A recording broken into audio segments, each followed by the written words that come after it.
ఉన్న బంగారాన్ని విడిపించి ఆ రోజు ఆన్లైన్ రేటుకే మేము కొంటాం. Sharma gold company. Sandhya theatre తొక్కిసలాట అంశంలో హీరో అల్లు అర్జున్ కు కష్టాలు ఇప్పట్లో తప్పేటట్టయితే కనిపించడం లేదు. తాజాగా ఏ వ్యవహారం ఢిల్లీకి చేరింది.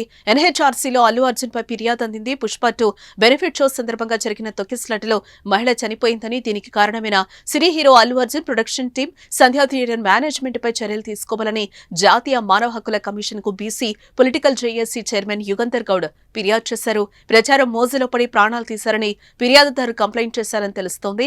ప్రేక్షకులను కంట్రోల్ చేయలేమని పోలీసులు చెప్పినా పట్టించుకోలేదని పేర్కొన్న ఫిర్యాదుదారు పుష్ప 2 చిత్ర యూనిట్ పై చర్యలు తీసుకోవాలని ఫిర్యాదులో కోరారు. డిసెంబర్ 13న బంజారాహిల్స్ లోని తన నివాసంలో అల్లు అర్జున్ ను హైదరాబాద్ పోలీసులు అరెస్టు చేశారు. అనంతరం చికటపల్లి పోలీస్ స్టేషన్ కు తరలించి అల్లు అర్జున్ స్టేట్మెంట్ రికార్డు చేశారు. ఆ తర్వాత వైద్య పరీక్షల నిమిత్తం గాంధీకి తరలించారు.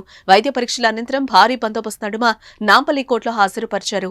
ఈ క్రమంలో హీరో వర్గాల వాదనలు విన్న కోర్టు అల్లు అర్జున్ కు 14 రోజులు జ్యుడిషియల్ రిమాండ్ విధిస్తూ తీర్పును వెలువరించింది. దీంతో చెంచల్గూడ జైలుకు తరలించారు. దీంతో అల్లు అర్జున్ లాయర్ తెలంగాణ హైకోర్టును ఆశ్రయించగా షరతులతో కూడిన మధ్యంతర బెయిల్ నైతే మంజూరు చేసింది కోర్టు. అయితే బెయిల్ ఆర్డర్స్ ఆలస్యం కావడంతో అల్లు అర్జున్ ను శనివారం ఉదయం 6:40 విడుదల చేశారు.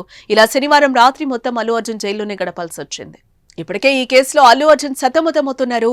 హైకోర్టు ఇచ్చిన మధ్యంతర బెయిల్ పై తెలంగాణ పోలీసులు కోర్టుకెళ్లేందుకు సిద్ధమవుతున్నారు. ఈ మేరకు న్యాయ నిపుణులతో చర్చిస్తున్నారు. తొక్కిసలాట కేసులో సంచలన విషయాలు సేకరించి కోర్టు ముందు ప్రవేశపెట్టాలనే ప్రయత్నాలైతే జరుగుతున్నాయి. దీంతో అల్లు అర్జున్ బెయిల్ రద్దయ్యే అవకాశం కూడా కనిపిస్తోంది. మరోవైపు తొక్కిసలాటలో గాయపడిన చిన్నారి శ్రీతేజ్ పరిస్థితి కూడా విషమంగా ఉండడం బన్నీని కలవరపెడుతోంది. ఇలాంటి పరిస్థితుల్లో ఇప్పుడు మానవ హక్కుల కమిషన్ లో కూడా అల్లు అర్జున్ పై ఫిర్యాదు చేయడం బన్నీ మెడకు మరో ఉచ్చు చుట్టుకున్నట్టయింది.